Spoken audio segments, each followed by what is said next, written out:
Hey, good day, everybody. Welcome back to Rocky Mountain Readings, where yesterday we broke into a brand new book, The Gaon of Vilna and His Messianic Vision. This is quite a large volume, so we're hoping you regulars will stick around and maybe have something interesting in this work for people that are new to Rocky Mountain Readings. And so this is a beautiful, beautiful work by Dr. Arie Morganstern, who I mentioned yesterday. He's a senior fellow at the Shalom Center in Jerusalem, a well-known historian.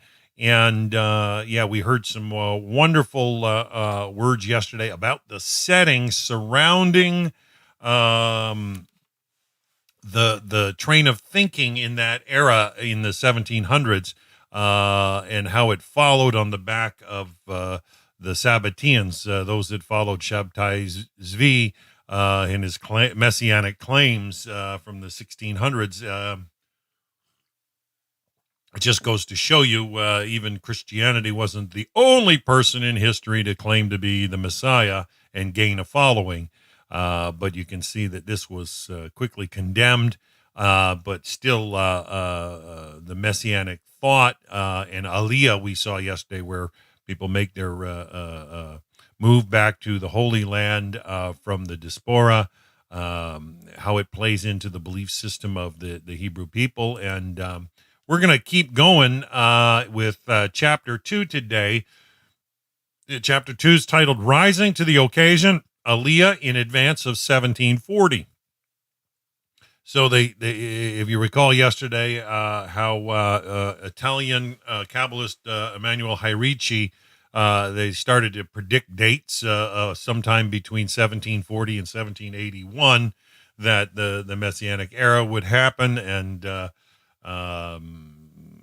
so atmosphere plays into a lot, just as we have seen in our day and age, to how atmosphere tends to stoke popular thought. And it's no different hundreds of years ago also, so there's nothing new under the sun. So, let's just keep going and see what Dr. Morganstern has for us.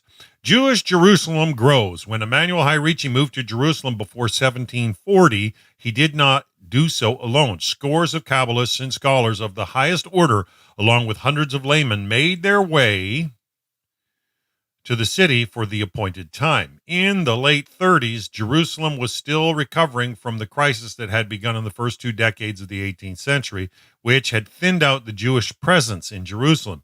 Jerusalem's agonies at the time traced mainly to the weakness of the Sublime Porte and the ascent of the local forces that contravened all law and order.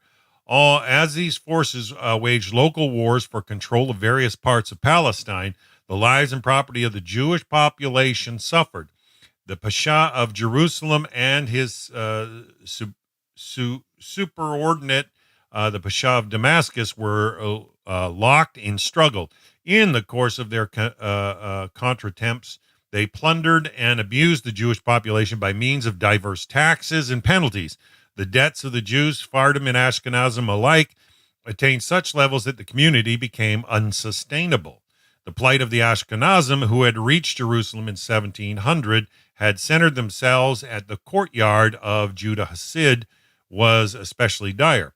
Due to their inability to repay their Arab creditors, in 1720, the Muslims destroyed the courtyard and its synagogue, forcing the Ashkenazi community to scatter. The Sephardim also cringed under the burden of taxes, fines, and attempts by creditors to collect from the debts of the Ashkenazi community. Consequently, a large number of Sephardim, especially those in leadership positions, had to flee from the city.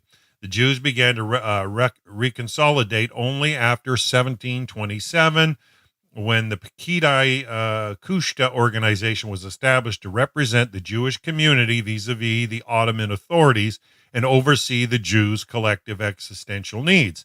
And then, as the year 1740 approached, a recovery from the crisis of the past ensued, and an unprecedented process of building and creative endeavor got underway.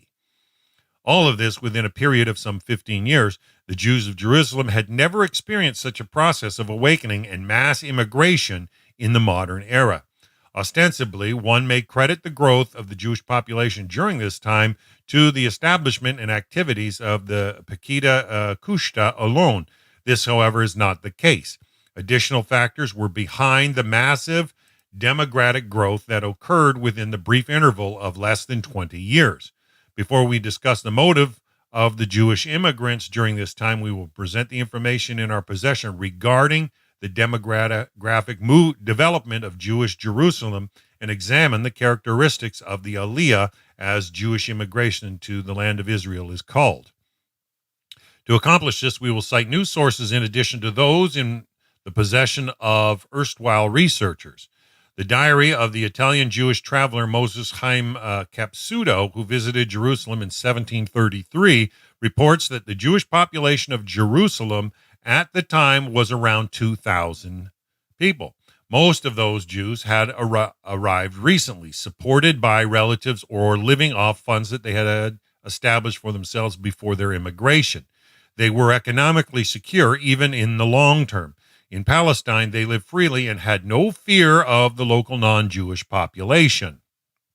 Hi, William Allen. Nice to have you with us.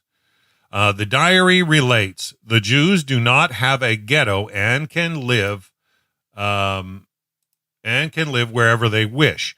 They number about 2,000 souls, including quite a few women who came to Jerusalem as widows from various places to spend the rest of their lives there in fear of Hashem, their families meeting all their needs. Many men, too, lead lives of piety there, and one may say that apart from a few, most are not native to the place. About 4 years later, we are told about a dramatic increase in the Jewish population of Jerusalem.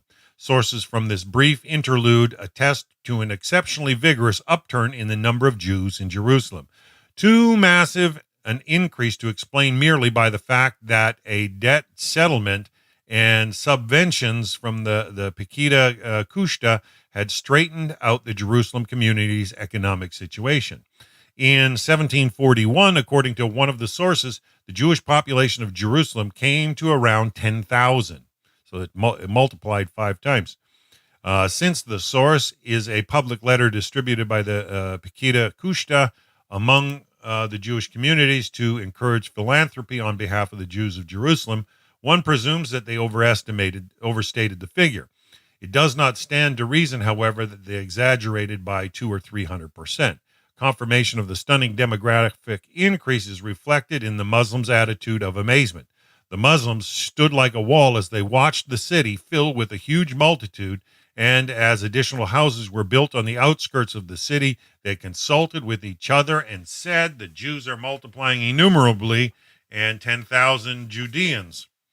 The intensive and rapid demographic increase between 1736 and 1741 took everyone by surprise, Jews and Muslims alike. The Pekida Kushta explained that the Muslims' abuses of Jews in Jerusalem and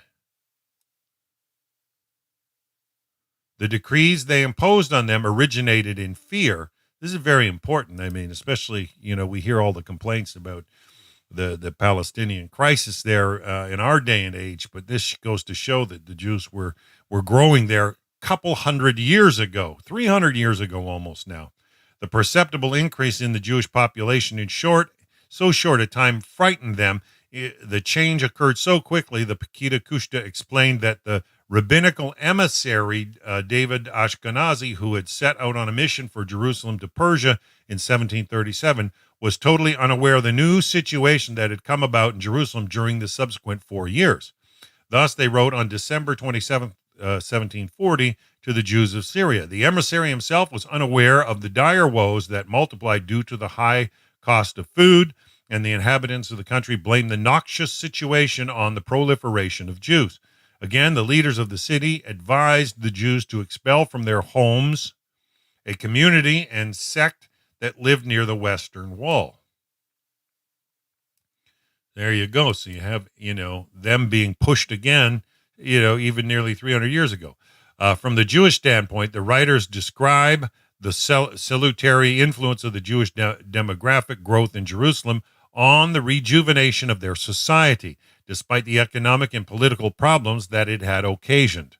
Praise be to his great name. Several benches have been added, and several new yeshivot have been established in the holy city. Nothing like it has occurred since we were exiled from our country. Like birds, they fly from the four corners of the earth, all ascending to the land of Israel. The increase in Jewish population has caused the expenses to multiply, be it to provide for the scholars and their students, to repay their debts, or to feed the poor and observe the other religious commandments, and to erect a barrier against any oppressor, snake and scorpion in Jerusalem, who gnashes his teeth over their proliferation. Hi, Zacchaeus. The Aliyah movement continued to gather momentum on May 20th, 1741. The Pekida Kushta noted that the ongoing continued population growth had worsened the economic situation relative to the conditions that had existed several months earlier. Due to the increase in the population of the Holy City, expenses to silence the high and mighty of the country and the lowly have been mounting. Food prices in the Holy Land are going up. They are blaming this on our people.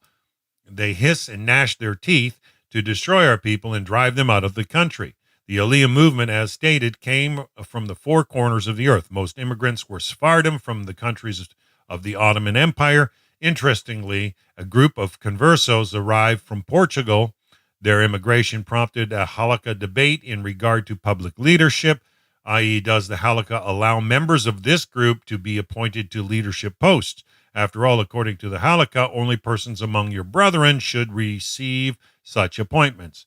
The question was referred to Raphael Meyuhas B. Samuel, the chief rabbi of Jerusalem, who ruled that these immigrants' legal status did not resemble that of converts.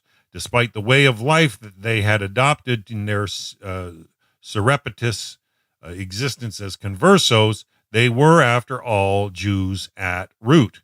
They are considered among your brethren, the rabbi stated, and as such fall into the category of Yisrael, full-fledged Jews. Their wives, he concluded, are no different. This aliyah of conversos and their resumption of the overt practice of Judaism was understood as part of a wider phenomenon, the return of remote collectives that had disappeared over the course of Jewish history. The sages state, for example, that the rediscovery of the 10 tribes and their return to Judaism and the land of Israel would be one of the indicators of the beginning of redemption. In Lurianic Kabbalah, too, defines this future historical event as Likut Nizozot, gathering of the sparks. It should be assumed that the persecution of Jews in Jerusalem by the authorities and the Muslim population, coupled with epidemics in the area in 1741, 1746, and early in 1748, caused the Jewish population of Jerusalem to dwindle. Notably, in Constantinople, an economic crisis erupted at the same time. In a fire in Izmir in 1742, destroyed some sources of economic support for the Jews of the land of Israel. In view of these factors, we may understand why Jerusalem's Jewish population fell to a mere 3,000 by 1748. We learn about this development from a letter from the Pekida Kushta to the Izmir community, warning the latter not to neglect economic support for the Jews of Jerusalem. Worse still is that amid the general devastation of the holy city, 3,000 souls in Jerusalem are in mortal danger today, apart from the dangers of cessation of Torah study, locking of the gates of prayer, and the menace of the destruction of the graves. This estimate is confirmed in a letter from Abraham Gershom of Kutau to his brother-in-law, the Baal Shem Tov, in which he writes that Jerusalem is home to 1,000 Jewish families, considering the fact that his estimate is based on an assessment and inexact data. The two sources seem to be aligned, such that the Jewish population of Jerusalem in 1748 was around 3,000. From 1749 on, however, the Jewish population of Jerusalem again showed signs of increase. A document dated 1753 speaks of a Jewish population of 5,000, including more than 100 well-known rabbinical scholars who had settled there from various parts of the Ottoman Empire. The several document also mentions the establishment of several new yeshivas in the city. More and more is being spent on taxes, duties, and bribes for the officials of this country. From the time of exile from our country, one could not find even 80 Jewish householders in Jerusalem.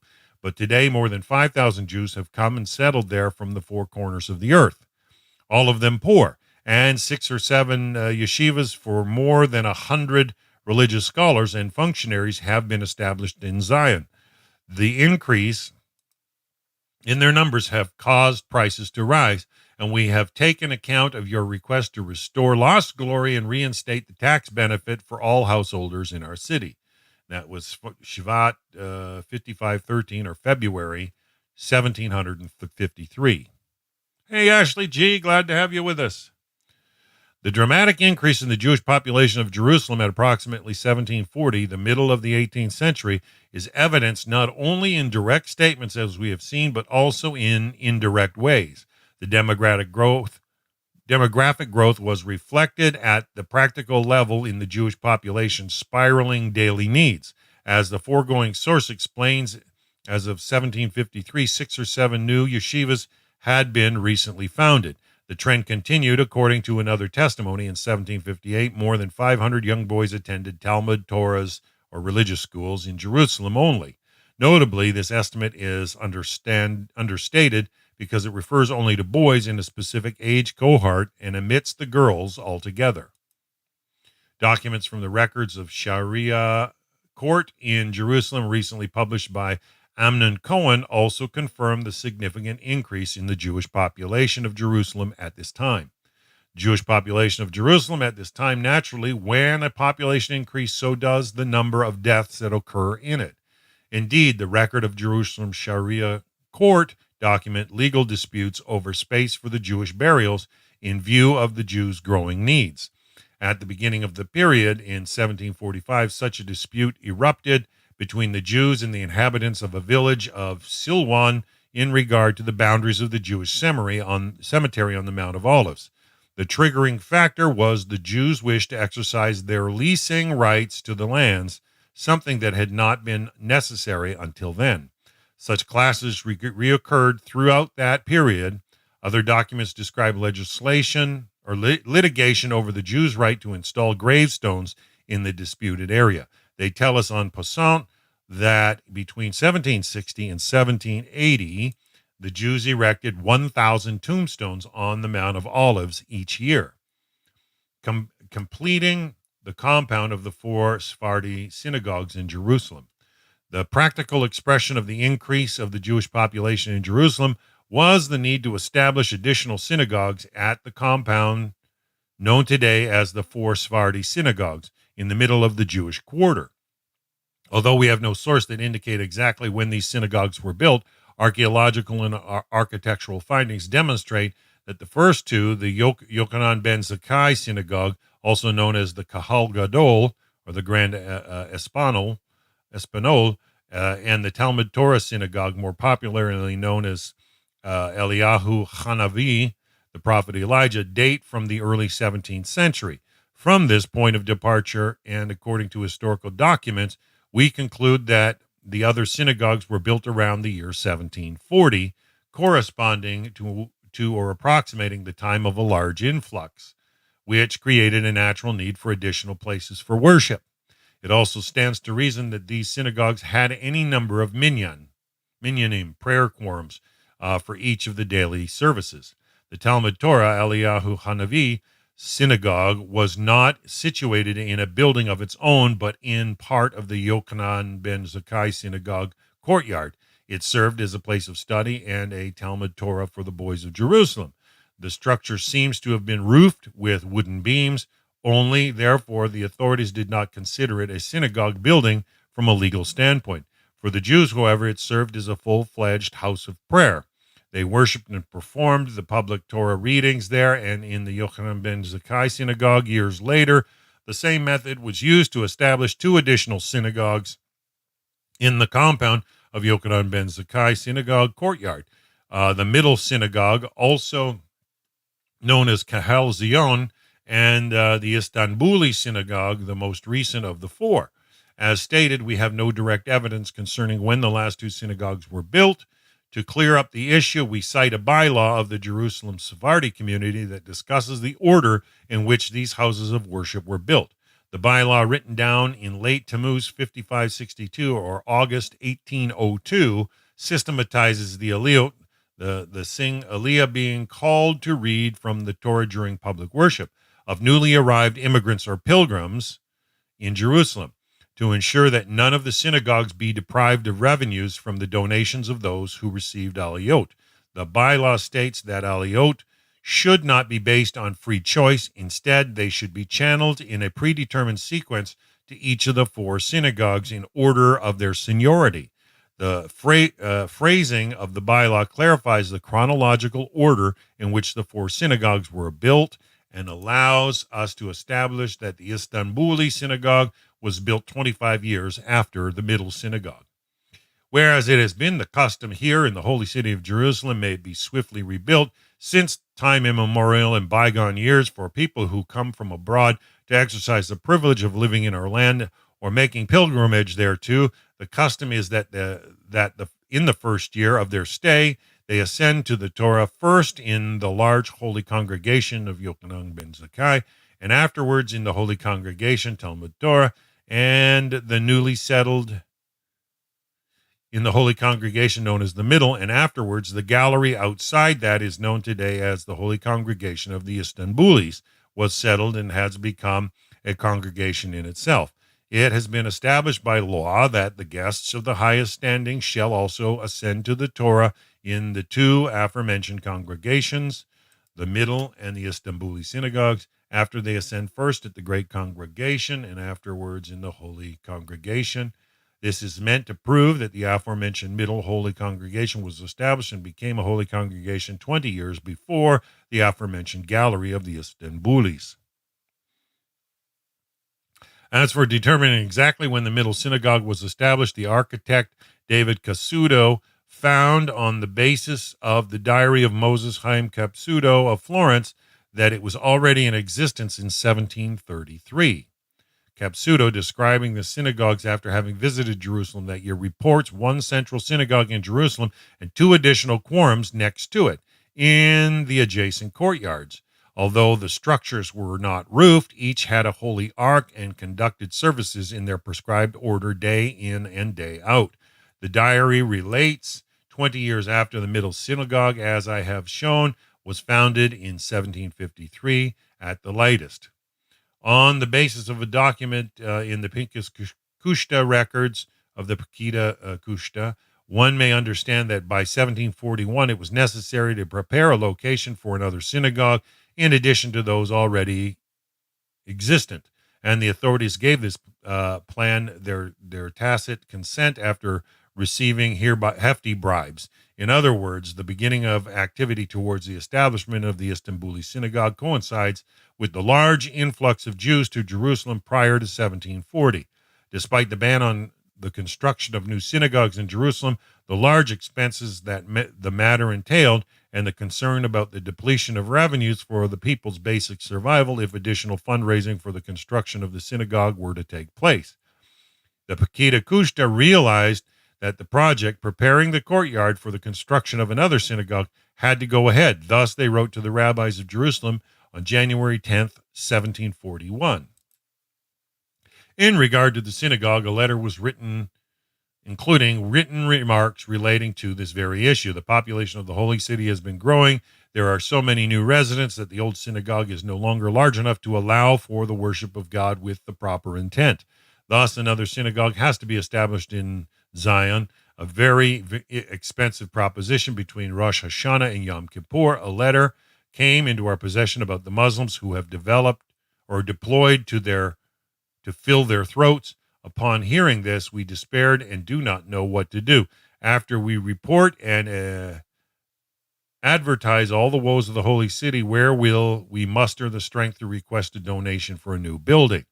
Another reflection of the significant increase in the Jewish population at the time was the practical need for a manual on taking one's first steps in the land of Israel, a book that would edify the numerous immigrants in matters of practices, halakha rulings, bylaws, prayer services, and study of Kabbalah. After all, the observance of religious commandments is a much different matter in the land of Israel than in exile. The difference transcends the performance of specific commandments that relate only to the land of Israel. Such a book was Zah Ve-Adom by Raphael B. Baruch Trevis, published in 1740 in response to the large influx of immigrants that had begun in advance of that year and in view of the possibility that population shift would gather further strength. The affluence of the Aliyah movement.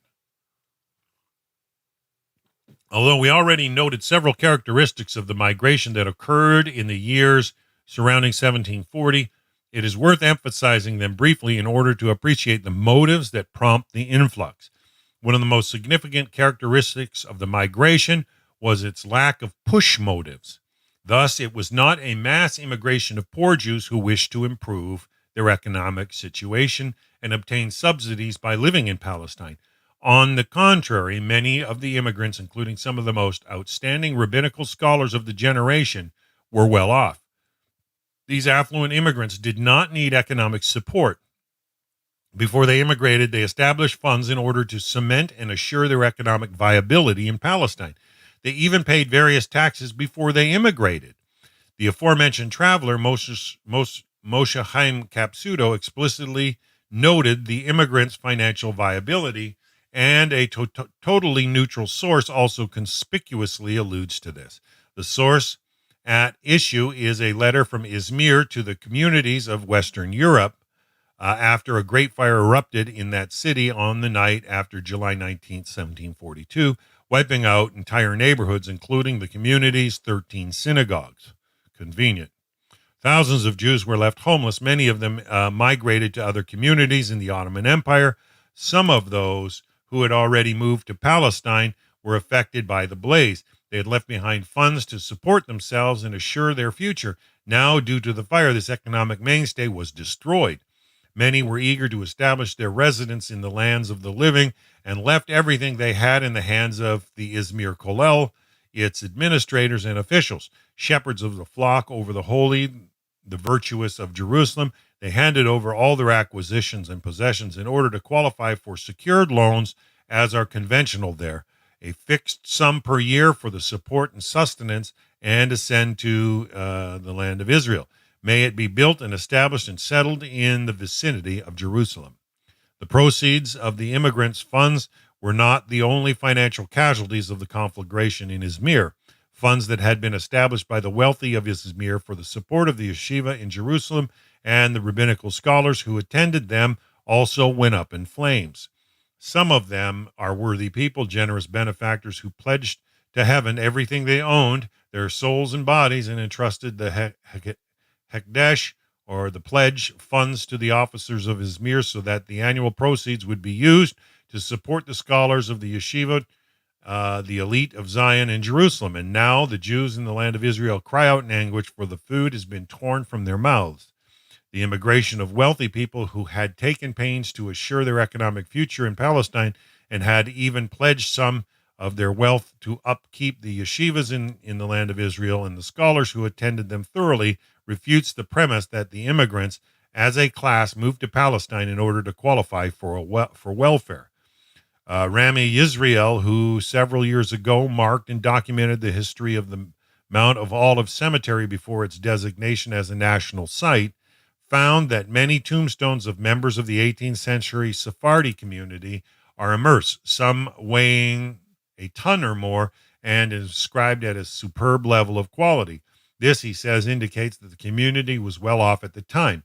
His remarks are consistent with the historical findings that we examined above concerning the number of affluents and of the Olim in and around 1740. Thus, the Aliyah, or the Jewish migration to the land of Israel in and around the year 1740, was exceptional in magnitude and nature. The increase in the population of Jerusalem that began in around 1736 was surprising and intensive. Another characteristic of the Aliyah movement at that time was the fact that it was organized by the Pekida Kushta, which saw that the Jewish community's needs and represented the community to the Ottoman authorities.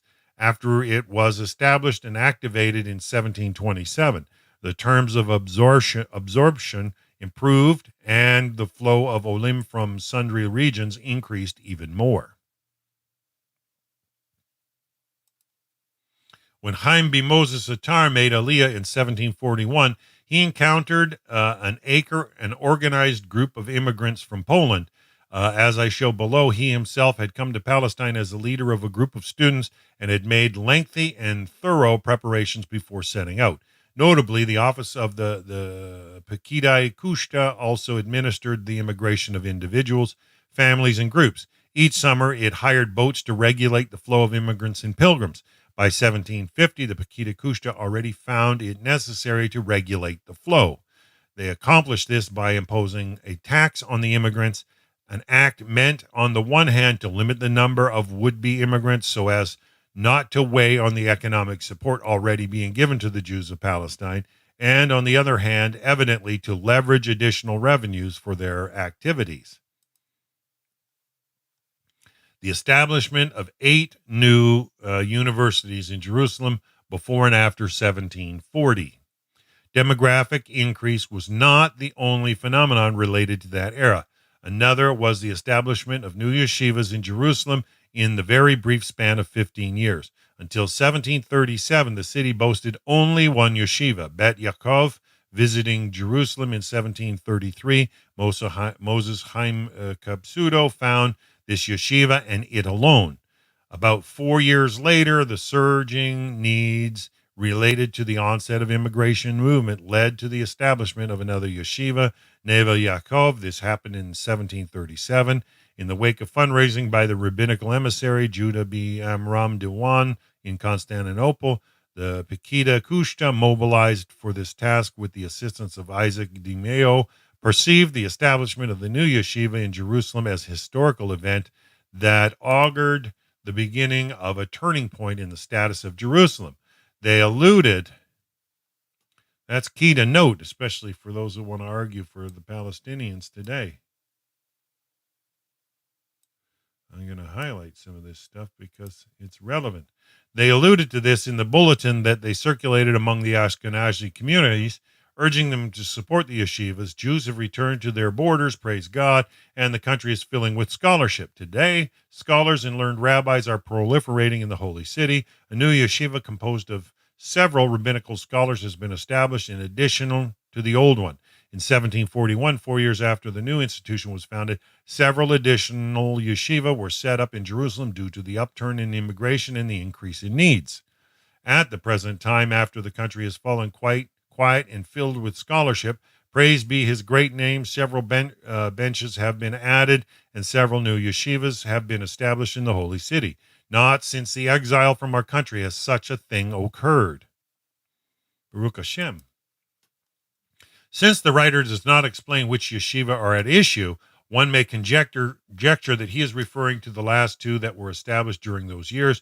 One was the Kabbalistic yeshiva Bet El, founded in 1737 by Gedala Hayun, with support from wealthy members of the Constantinople community. The other was the yeshiva Yafer Anavim, established after 1741 at the initiative of the family of Joseph and Raphael Frankel of London and Livorno. The establishment of the new yeshiva in Jerusalem is also mentioned en passant in reference to the question of economic support for them and their students.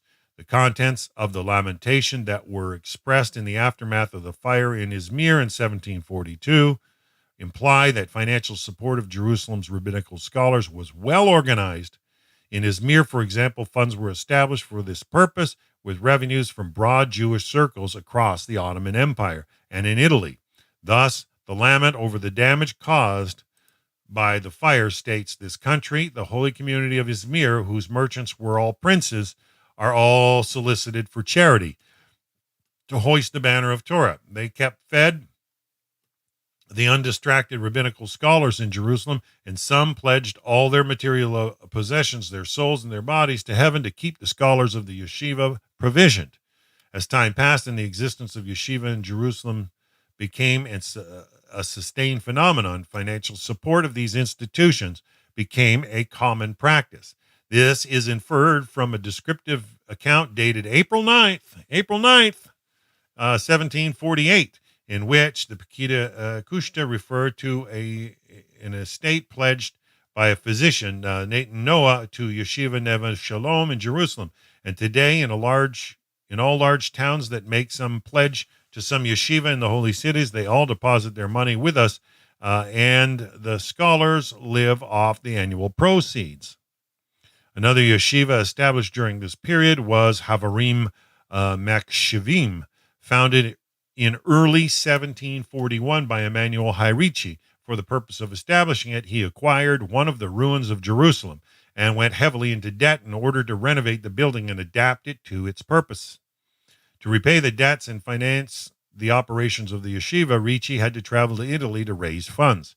He did not return from his trip. He was murdered by bandits on the outskirts of Medina. His yeshiva never became active. However, 8 other new yeshiva were established in Jerusalem between 1737 and 1757, apart from the 3 that were founded at the beginning of the process before 1741. Neve Shalom, Bet El, and Yafer Anavim. 5 came into being after 1741. Knesset Yisrael in 1742 by Chaim Biatar. Bet Avraham in 1747 in honor of Abraham Mir Rosanes, chief rabbi of Constantinople, who settled in Israel that year. Hesed LeAvraham Uvinyan Shlomo, 1748. Gedulat Mordecai in 1750. And Damasek Eliezer in 1757. Most of the yeshivas, except for the last mentioned, were founded in a very brief span of time around the year 1740. This spree of yeshiva building, one after another, fueled the massive influx of immigrants to Jerusalem during so short a period is unparalleled in the modern history of Jerusalem. The phenomenon is mentioned in a newly discovered document recently published by M. Benayahu that describes the reality taking shape in Jerusalem. Today, more than 5,000 Jews have come from the 4 corners of the earth, and 6 or 7 yeshiva of Torah scholars have been established in Zion. More than 100 superb rabbinical scholars. And this is why we need to support the rabbis even today. It allows for the light of Torah to be spread in the world. As you can see, it allowed Jerusalem to get its foothold in the modern era in this. So the establishment of the yeshivas, like the immigrant influx itself, seems to have been redemption-conducive activity related to the end of days reckoning that preceded the year 1740. Collective study of Torah, specifically in Jerusalem, was thought to be of a singular value in bringing forward the redemption. This view invigorated the immigration movement that preceded the crucial year, and in particular prompted dozens of great rabbinical scholars, including some who had held the highest positions in Jewish communities in Italy, the Ottoman Empire, and in Western Europe, to move to Jerusalem. In our possession is a list of the scholars who attended the 9 yeshivot that existed in Jerusalem in 1758. It comprises 96 rabbinical scholars who are defined by the term Torato Umanuto, those who practice Torah as an occupation. The list is not complete. It omits dozens of additional rabbinical scholars and giants who moved to the land of Israel around the year 1740, but were not listed because they died before the list was compiled. They include personalities such as Eliezer Nahum, president of the rabbinical court of Adrianople and rabbi of Jerusalem in 1745, Abraham Rosanes, the chief rabbi of Constantinople, 1748, Gedalia Hayun, dean of Yeshiva Bet El, Isaac Hakohen Rappaport, chief rabbi of Izmir and head of Yeshiva Bet El in Jerusalem in 1755, and Israel Jacob Al-Ghazi, chief rabbi of Jerusalem in 1756. Gaon, in his studies on yeshiva in 18th century Jerusalem, looks into the motives behind their establishment, in particular the factors that prompted affluent Jewish public groups in Amsterdam, Livorno, and cities of the Ottoman Empire to subventionize them. He concludes that the study of Torah in the land of Israel specifically was perceived as a factor that hastens the redemption. He quotes many documents that allude to this principle in one letter dated June 15, 1740, from the office of the Portuguese congregation in Amsterdam that speaks of it explicitly. The scholars ensconced in their yeshiva will study the Holy Torah with the perseverance in order to hasten the coming of the Messiah. Once this happens, support from the diaspora will no longer be needed because the Holy Land will have been rebuilt. Very important. Thus, it was proposed that human beings could hasten the redemption by creating a center of Judaism in Jerusalem, by establishing yeshivas, nurturing outstanding religious scholars, and reinforcing Torah study for its own sake. There, the notion was not new. Back in the 17th century, it had been broached by Raphael Mordechai Malki, and a program to implement it had been put together.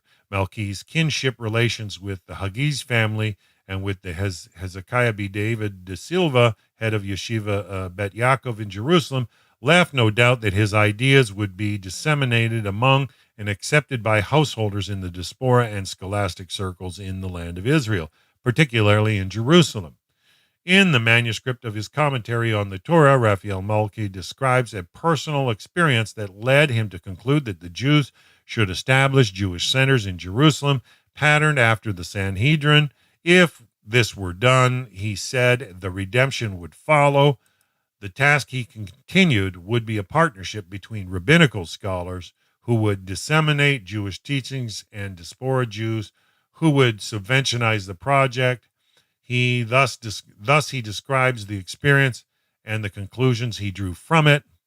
I write here that I was told by a Gentile priest in an Armenian monastery, their high priest, whom they call the Patriarch Eleazar, who built several buildings in Jerusalem. He showed me some writings in Assyrian and Hebrew and told me that on Mount Sinai, where a monastery stands today, they found a large tablet of lead in a cave bearing Hebrew letters and these verses from Jeremiah, and a commentary on these verses in Assyrian that nobody knew how to read properly.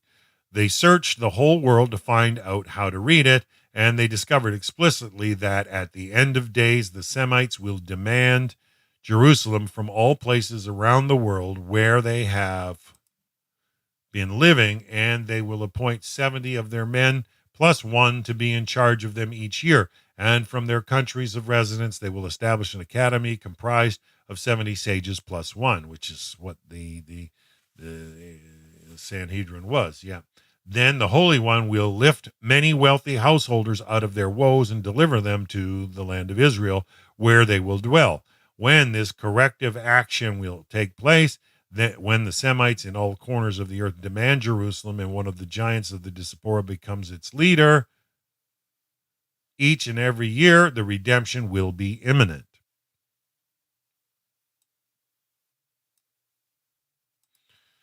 According to what Raphael Malki was told, the Armenian Patriarchate in Jerusalem acted as it did due to its denomination's Messianic belief. By dint of this belief and to advance their Messianic expectations, these Christians dispatched a patriarch to Jerusalem each year for the purposes of heading their monasteries in the city and administering Christian religious activities. To maintain their physical toehold in Jerusalem and strengthen their spiritual influence there. The Christians also sent huge amounts of money to their emissaries in Jerusalem. Agitated and excited by the message in the Messianic inscription that had been shown to him as an archaeological finding, and by the practical expression of the Messianic messages by Christians of all people, Raphael Malki came to the conclusion that the Jews, the people of the true faith, must mobilize for action on a scale that would match, if not surpass, that of the Armenians. In other words, they must restore Jerusalem to its erstwhile status as the spiritual center of Jewry by establishing yeshivas there. Collectively, these yeshivas would constitute a Sanhedrin of sorts that would disseminate Jewish teachings to all the corners of the diaspora. Thus, he wrote, all Jews should observe the Torah in the land of Israel, and particularly in Jerusalem, the holy city, because it is from there that the teaching shall go forth to Israel. As the prophet said, from out of Zion shall go forth the Torah and the word of the Lord from Jerusalem. And this is one of the main reasons why I stand in support of the Noahide World Center, because it's got to come out of Jerusalem. And, I've before publicly embracing Noahide, I looked closely at all the organizations available and that existed, and looked closely to see which ones were in sync with upper rabbinical authority and performing under the proper rabbinical chain mentioned in Tanakh. And I found that the Noahide World Center to be, endorsed by the chief rabbis of Israel, Rabbi Shirky, a very profound rabbi in his own rights, has the support of all the top brass. And when I hooked up with Rabbi Chaim Goldberg, all I can say is there was a click and a connection. And from my standpoint, it was, without a doubt, where Hashem would have me support. And it's been a joy these last 5 years just doing this. I'm roughly over 800 broadcasts now, and we hope to keep it going. So Hashem willing, may we continue. Okay, restoring the primacy of Jerusalem among the Jewish people was such an important cause in Raphael Malki's opinion that all Jews in exile should pledge all their physical and material strength to do it. In Jerusalem alone, he explained, it seems to me that the entire exile should demand this city and promote its settlement with all their strength. The Jewish people at large from the entire exile should take part in implementing the idea of establishing yeshivas in Jerusalem by supporting the city's scholars and rabbis generously. He sketched a plan for the establishment of a yeshiva in Jerusalem that would be attended by 70 devout Jews, corresponding to the 70 members of the Sanhedrin who had been there and had disseminated teaching to the Jews around the world.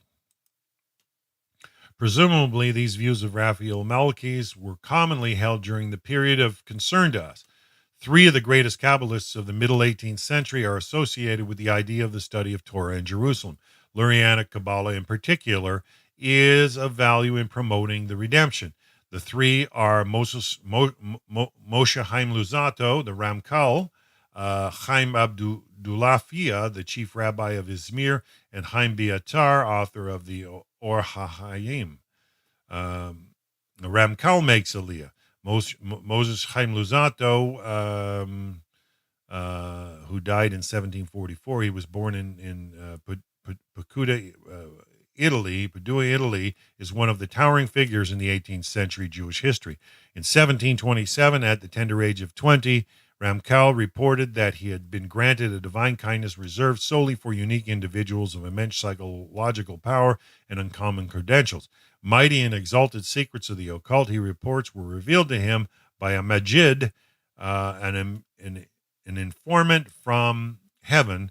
Such manifestations are, so to speak, God's response to man's prodigious attempts in effort to attain the pinnacles of achievement in mastering the mystic teachings and its secrets. Ramkal described his experience to his rabbi and mentor in Kabbalah, Isaiah Bassan. It is the truth that in the year of 1727, God graced me by sending a holy messenger who descended from heaven to reveal great secrets to me. He also said that I would have the privilege of hearing the words of the living God from the late prophet Elijah. What he said indeed came to pass. I have produced many copious writings on the basis of what I was told. From then on, the Majid occasionally visited Ramkal again and disclosed exalted secrets in the teachings of the occult. The moment the Majid departed, Ramkal swiftly committed the lessons to writing. He also reported the revelations to a group of scholars that had formed around him, which responded with exaltation and acquired the complexion of a secret society of explorers of the esoteric. The holy society that Ramkal headed, fewer than 10 members strong, was established in the autumn of 1730 and dealt mainly in the study of Lurianic Kabbalah for the purpose of uncovering its secrets in sanctity and ritual purity. The members of the group regarded self-sanctification as their principal goal. This act, however, itself had a purpose, the promotion of the redemption process. By pursuing their studies in this manner, they hoped to establish a unity among themselves that would result in the repair of the whole, repair of the divine presence, repair of the Jewish people, and the restoration of the relationship between the two, the hastening of the redemption. Ramchal's yeshiva even expressed these aims in its bylaws. The students are to become as one for the performance this labor, Hashem's labor, so that one may be likened to the entire group. This is interesting. Thus, the individual student should not consider his study a personal corrective act or even an act of atonement for misdeeds. Instead, his sole intent should be to elevate the holy presence and elevate the entire Jewish people. The Sabbatean crisis had just passed. The tumult surrounding it had not yet subsided, and the dread of any flicker of Sabbatean influence still informed the views of the rabbis and leading personalities in the Torah world. Ramchal's writings, based on the revelation of secrets in such a personal and unconventional way by means of a Majid from heaven, made him a suspect of Sabbatean learnings and touched off a furor in Italy and elsewhere. The rabbis of Italy felt it their duty to force him to desist from his course of study by applying restrictions or committing outright persecution. On the counsel of his rabbi and mentor, Ramchal indeed suspended his efforts to plumb the secrets of Torah via communication with holy beings or Majid from heaven. Thus, he informed Basan in the summer of 1730, I hereby agree in good faith to totally desist and refrain from taking special actions in pursuit of the true wisdom in the name of a Majid or a holy beings, and this as long as I am not in the land of Israel. Despite the efforts of his rabbi and defender, some did not seem to believe that Ramchal had truly abandoned his mystical activities. Yeah, the accusers never stop, eh? Tempers continued to flare. The leaders of the struggle against the last vestiges of Sabbateanism, Jacob Emden and Moses Hagiz, now orchestrated a struggle against Ramchal. About 5 years later, in January 1735, Ramchal had to recant again, reporting to the rabbinical court in Venice. Under the threat of excommunication and shunning, he promised to refrain from teaching Lurianic Kabbalah to his students. He also asserted, however, that upon reaching the age of 40, he would be permitted to teach these matters to others of his age. I thereby swear before you, aloud and undertake thoroughly, that from this day on, by force of the great ban, shunning and excommunication, I will not teach any person on earth the wisdom of Kabbalah orally or from the book in the world, including teachings in the name of those sages of the truth, the late Isaac Luria, the Zohar, or any Kabbalistic book. I will not allow any matter or even half of any matter to be recorded in writing. However, when Hashem privileges me with attaining the age of 40, I shall be permitted to study the familiar writings of Isaac Luria with worthy students, each of whom shall be 40 years of age. Apart from mystic activities related to his manner of study for which he was persecuted, Ramchal also viewed his marriage through the prism of his Kabbalistic Messianic outlook. Kabbalah forbids a man to remain celibate in order to be close to God. Furthermore, it is a basic premise that an unmarried man cannot attain the requisite ability to adhere to his God. Man's adherence to a woman in the lower realm is a conduit to his adherence in the Shekinah, the divine presence, in the upper realms. After Ramchal married in 1731, he interpreted all the details of his marriage as a symbolic expression of the redemption of the Jews. He pursued this theme, the redemption of the Jewish people, and the people's reconnection to its God, as symbolized by its own marriage, in his work, Sod HaKetubah, each line of which, in the opinion of Isaiah Tishbe, pulses with messianic passions and a sense of the absolute end of days. Two main elements in Sod HaKetubah serve Lazzuto as a basis for viewing his marriage in the messianic light. The first relates to the people who played a role in the marriage. Ramchal considered his introduction to Zipporah, daughter of David Finzi, chief rabbi of Mantua, a signal from heaven that he, Moses, corresponded to Moses the lawgiver, who also married a woman named Zipporah. Since the sages believed that a person's name reflects his destiny, Ramkel considered his destiny a parallel to that of Moses. Just as Moses was the first redeemer, Ramkel was a later day redeemer. He did not consider himself to be the actual Messiah. Rather, he saw himself as a supreme spiritual leader, a representative of Moses, who in the end of days would guide the two Messiahs, the son of David and the son of Joseph, and help them carry out their roles. Ramkal and those in his group believed that the redemption process had already begun and the end of days was nigh. Not only would he have the role to play in the event, the other members of the group would have messianic functions as well. The role of Messiah, son of David, he figured, would be played by a senior member of Ramkal's group, whose name was David, Moses David Valle, one of the greatest Kabbalists in Italy.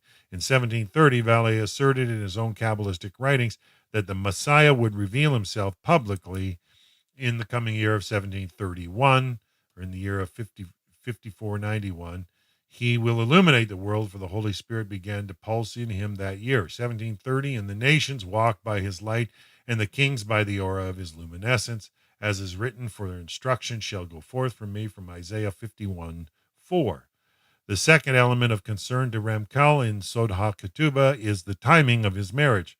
The year at issue, 1731, is related to Moses in another material way. He says the Jewish year 5491 or 1731 is spelled Tzav Zadi Aleph.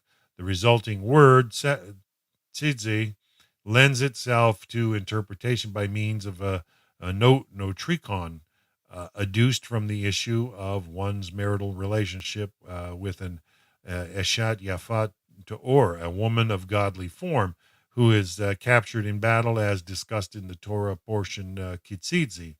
Underlying these remarks, evidently, is the fact that Zipporah, wife of Moses, was a Gentile parentage and in this sense resembled a Yafat Toar woman. The portion Kitzitzi in the Kabbalistic interpretation concerns itself not with an ordinary here and now war, but rather with a metaphysical spiritual war. This war in which the individual wages an inner struggle ends with the fusion of man and woman, the Yafat to our woman, i.e. between God and the Jewish people. Thus, their closeness becomes real. I still can't grasp, and I don't think I'm ever going to get the opportunity to grasp the Kabbalistic mindset. It's just, it's not, it's foreign to my way of logic. So, I can't see the justification of such shoehorning and, spaghetti stringing.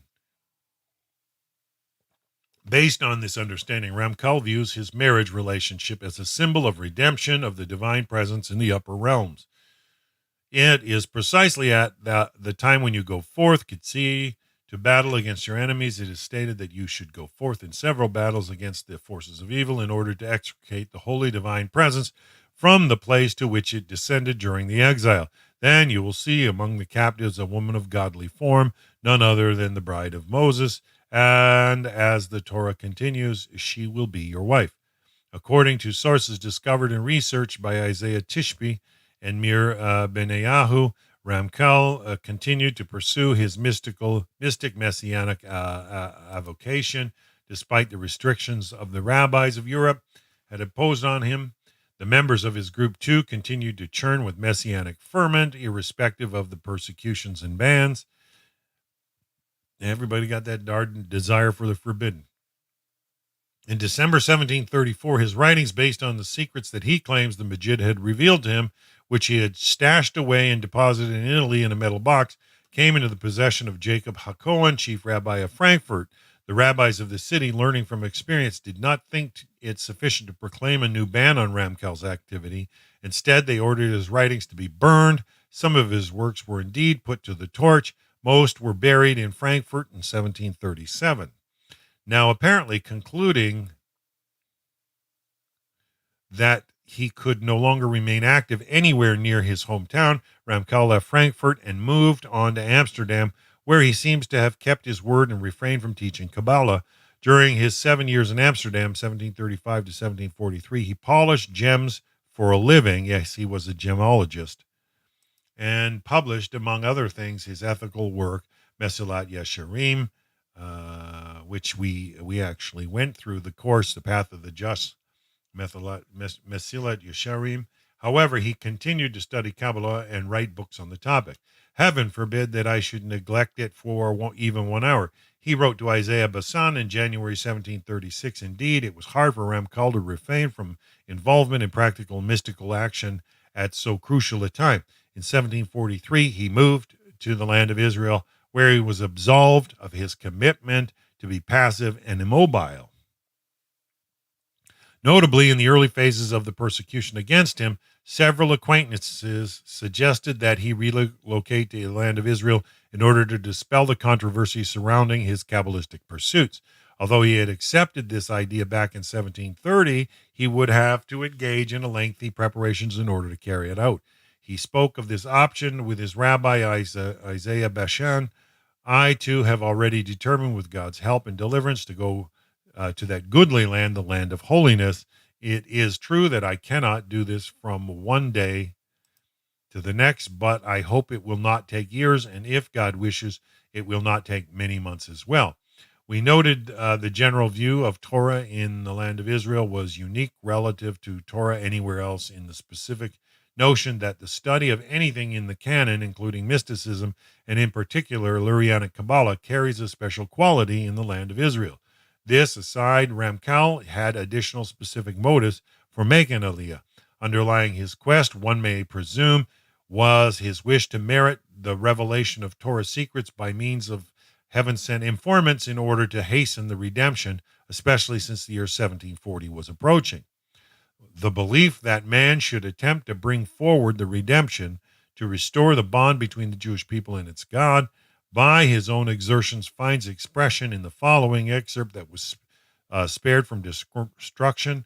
Scripture proclaims, "And seek the Lord your God and David your king, that is among you it should not be like a lost and unwanted object, but like a lost and wanted object." In other words, we should seek corrective actions in which everything that is flawed will be repaired, for thus our Messiah will come. Ramchal left his group behind when he moved to the land of Israel, possibly because his relations with them slackened during his self-imposed silence in Amsterdam. Once he made the move, however, his students continued to ask him to send them new insights in his teachings. "This will be our consolation," they explained. Ramchal was not fated to stay long in the land of Israel. He became ill during an epidemic and died in Acre on May 8, 1744. In 1752, 8 years after his death, two of his senior disciples, David Valle and Yekutiel Gordon of Vilna, wished to move to the land of Israel in order to hasten the redemption and thereby complete their mentor's unfinished task. David Valle, still infused with a sense of his messianic destiny, intended to gather with his colleague Yekutiel Gordon to establish a yeshiva in Hebron, a scheme that the two of them worked up that very year with the assistance of Solomon Rokich. Although important episodes that may shed light on the personality of Ramchal remain opaque to us, his surviving writings allow us to conclude that his actions in pursuit of the secrets of Kabbalah, hastening the redemption, raising the divine presence from its dust, and bringing the Messiah were the factors that guided him and the members of his group. Interesting. I always loved Ramchal's material. It's just beautiful stuff. The Rebuilding of Tiberius by Chaim Abdullafia in 1740.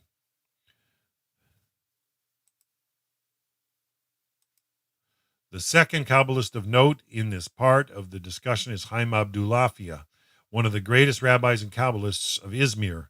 He is associated with the rebuilding of Tiberius at roughly the time when the calculation of the end of days in 1740 began. As a rule, Messianic expectations as matters of inner conviction need to be supported and strengthened by extreme political events that unfold in historical reality and correspond to a specific time of the end of days. The rebuilding of Tiberius in 1740 is a case in point. When Sheikh Dahir Amr became governor of the Galilee in the early 18th century, he found a backwater that could be ruled, maintained, and administered, but only amid political and economic difficulties.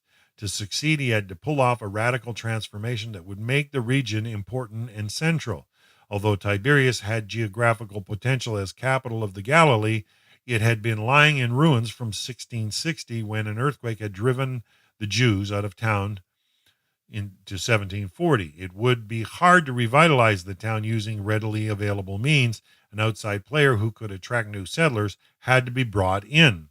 There are two versions about the relationship that formed between the ruler of the Galilee, Dahir al-Amr, and the chief rabbi of Izmir, Chaim Abdullafia. According to one version, propounded by the rabbi's family, Dahir al-Amr had heard in 1738 that Chaim Abdullafia was interested in moving to and resettling Tiberias, where his forebears had lived. When the rabbi was still in Izmir 2 years before his arrival in the land of Israel, the sheikh found out that he wished to come to his country and sent the rabbi letter after letter after letter, inviting him to come and settle in Tiberias, the land of his forefathers. According to the second version, the governor of Galilee contacted the Pekida Kushta and asked them to help him to settle in the area.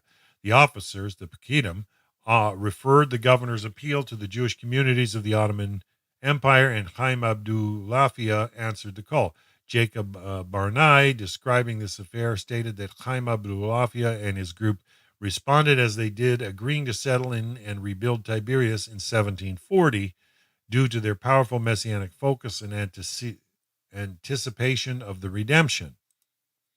Chaim Abdullafia was a person who could play this role to everyone's satisfaction. He and his followers had the natural skills that were needed to return to Tiberias, rebuild it under the inspiration of religious motives, and thereby help to develop the Galilee. Despite his advanced age, he was almost 80, Chaim Abdullafia plunged into the rebuilding of Tiberias with great fervor. Wow, just goes to show you, it doesn't matter how old you are, you can put your hands to doing some great stuff. For him, his contemporaries, the idea that he, a native of Palestine and scion of 16th century rabbinical families in Tiberias, would return to Tiberias and settle and rebuild it was a pronouncedly Messianic act. The respectful relations that took shape between the governor of the Galilee and Chaim Abdullafia, and the expressions that recur in descriptions of the affair, patterned after words of the prophets from the return to Zion period, allude to the precedent of the proclamation of Sirius that was now, in their opinion, about to be reissued. An interesting testimony by an Arab in Tiberias apprises us of Chaim Abdullafia's messianic beliefs. It centers on Chaim Abdullafia's remarks in public disputation with a local Christian in Tiberias in 1742. The main bone of contention between Judaism and Christianity, of course, concerns whether the Messiah has already come in the person of Jesus, as Christianity claims, or as the Jewish belief has it, the Messiah has not yet come, but will come and redeem the Jewish people in the end of days. The authority of the testimony who witnessed the debate also describes his impression of the Jews' respect and admiration for the charismatic Chaim Abdullafia, whose messianic faith seems to have been so intense that he awaited the Messiah in a very practical and concrete way. He told the Jews who lived there that the Messiah would soon come and emerge from the Lake Kinneret, the Galilee, Sea of Galilee. Every day this man would take a walk along the shore of the lake and tell them that the Messiah would soon be here. Chaim Abdullafia's Christian dispute invoked the argument which many Christians before him had used in their attempts to debunk the Jewish messianic belief. The verse from Jacob's prophecy from Genesis 49:10, the scepter shall not depart from Judah, nor the ruler's staff from between his feet. As long as man comes to Shiloh, and unto him shall people be obedient. According to the Jewish creed, this verse refers to the King Messiah. This postulate, the Christian argued, clashes with his historical reality. The verse speaks of an existential continuum of Jewish dominion up to the coming of Messiah. In reality, however, the Jews have neither a king nor a judge nor a legislator of their own from the tribe of Judah nor from any other tribe, and had not had any of these in the near or distant past. In his rebuttal, Chaim Abdullafia insisted that the verse does speak about a king Messiah who will come. As for the Christians' argument about the lack of an uninterrupted Jewish dominion, he replied that such a Jewish kingdom does exist in the form of the 10 tribes. They have political institutions and military forces. They will be discovered in the Messianic era and then will reconnect with their Jewish brethren. What matters for our discussion is not whether Chaim's Christian disputant found the 10 tribes argument compelling, but rather Chaim Abdullafia's staunch loyalty to the sages, insistent that the 10 tribes would be revealed in the footsteps of the Messiah, not spiritually, but concretely. As for the kind of person that Chaim Abdullafia was, it is noteworthy that, apart from his own charisma, he carried the aura of descent from the family of Jacob Berov, who in the 16th century had attempted to reinstate historical rabbinic ordination in order to reestablish the Sanhedrin, a requisite step in the redemption process. Apart from this lineage, which links Chaim Abdullafia with active measures to hasten the redemption, his family tradition traces the bloodline of the family to King David. Ancestry aside, the sages list the rebuilding of Tiberius as one of the signs of the onset of the redemption process. The Midrashic and Talmudic literature state that the redemption will begin in Tiberias and spread through the country until it reaches Jerusalem, at which point the temple will be rebuilt. Pretty amazing. And I remember when I did my first non-magazine, North American Noahide magazine, friend Larry Beck from Texas was actually over in Israel and wrote me an article, and he showed the whole land and the farms that are there in this day and age. Nice photos and nice double center spread there in that magazine. And yeah, it's neat to see that this is how they hold it. The sequence of the process was determined in this fashion so that the rebuilding would occur in the opposite order of the destruction. Thus, in the destruction of the Sanhedrin was unseated from its permanent quarters in Jerusalem and forced to migrate repeatedly until its last stop, Tiberias. Once it stopped functioning in Tiberias, the country of the destruction era began.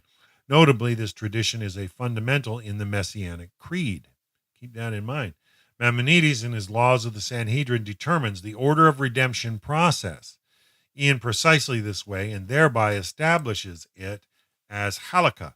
At first, when the temple was built, the high court sat in Lishkat HaGazit. When the great ruination occurred, the court migrated from place to place to 10 places and finally to Tiberias. And it is a received tradition that they are destined to return to Tiberias first, and thence they will relocate to the temple. Wow, important. The very concurrence of several messianic factors on one historical stage sufficed by itself to fuel the belief that the current era indeed marked the onset of the Messianic age. One of these factors was the year 1740, when, according to the aforementioned in today's calculations, the redemption process was to ensue. The second factor was the rebuilding of Tiberias.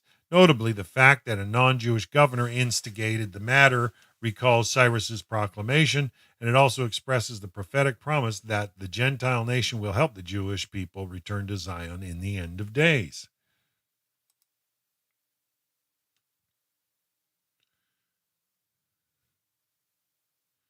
All right, I'm going to go a little bit longer, folks. The role of the Pekida Kushta in the rebuilding of Tiberias. I believe that the activities of the Pekida Kushta, too, focusing on economic assistance for the Jews of Palestine, drew strongly on ideological motives. Ever since this organization was founded in 1727 and more so prior to 1740, when the conditions for a rebuilding of Tiberias matured, this organization had been preparing an economic infrastructure for the advancement of the idea. They sent emissaries and letters to Jewish communities across the Ottoman Empire and in Germany and Poland. The letters, some of which have survived, indicate that Pekida Kushta received the march of history as a messianic one, by force of the messianic expectation that would soon come to pass in the real world, and to establish an economic infrastructure that would provide a realistic basis for the fulfillment of the messianic expectations that are pinned on the rebuilding of Tiberias. The officers, or the Pekidim, sought to resume the fundraising and carry it to even higher levels. The letter excludes a spirit of good news. They abound with linguistic allusions that stress messianic motives and underscore the fact that their authors considered the movement underway as a messianic one. The historical events that the Pekida Kushta cite in their letters appear in messianic context. Thus, the cause of rebuilding Tiberius is expressed as an indication of the onset of the redemption process. The initiative of the non-Jewish governor of Galilee, who urges the Jews to return to Tiberius and play an active role in its rebuilding, is perceived as a repetitive of the redemption and return to Zion model of the Second Temple era. To drive the point home, they placed the words of King Cyrus of Persia, who urged the Jews to move to the land of Israel, reestablish their kingdom there, and rebuild the temple, in the mouth of the Galilee Gentile governor. Whomever there is among you, all his people, be his God with him. Behold, here is the city, and the land shall be before you, from Ezra 1, verses 3. The officers also construed their role in messianic terms and saw themselves as agents of divine providence. God saw and inspired the scholars and rabbis of Constantinople to rebuild the ruins, to restore the tarnished crown, and to rebuild the ruins of Jerusalem. They, in their righteousness, acted in the merit and that of others. Furthermore, reference to the traditional belief that the redemption will begin with the rebuilding of Tiberius recur time and again in all the letters, for it was from Tiberius that they were exiled, and from Tiberius they will be redeemed everlastingly. Taking a comprehensive view of the messianic nature of the time, the Pekida Kushta also urged the Jews of Germany and Poland to play a meaningful role in the rebuilding of Tiberius and to move to the land of Israel.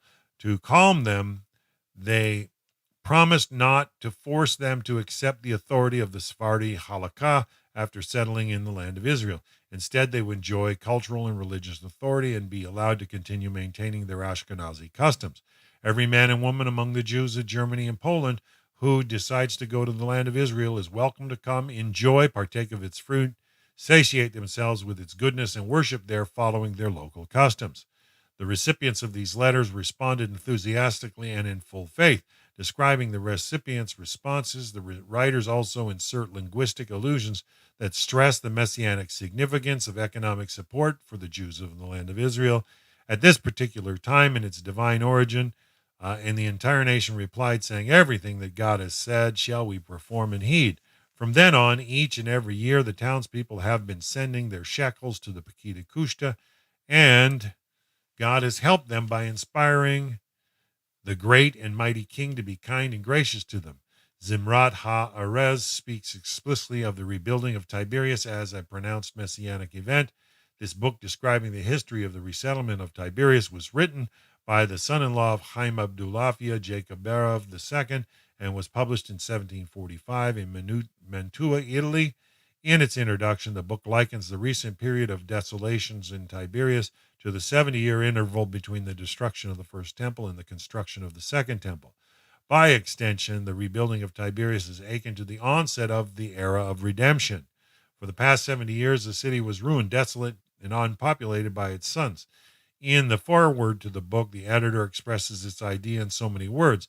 It is a propitious time. The time for the songbird to return to its roost has come. Nice.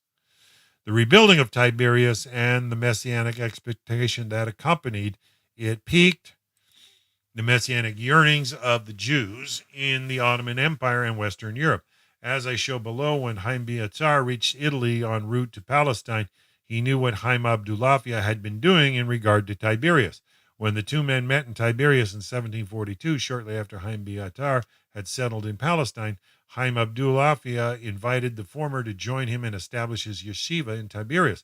However, Haim Biatar chose Jerusalem instead. The resettlement of Tiberias would continue to reinforce the messianic expectations of those who counted the year 1740 as the onset of the end of days. The messianic climate that came with the event would influence the upturn in Aliyah generally and the development of Jewish Jerusalem particularly.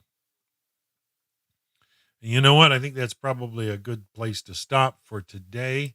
I see we don't have a lot of people hanging with us, and it looks like it's going to be one of the lowest viewed lessons I've ever done. very heavy a heart to see that. But I am so thankful for everybody that does come. But maybe the book's a little off target for a lot of people. I don't know. I think it's got some great historical data in there that is just seeding messianic expectation. But I'm looking forward to hearing what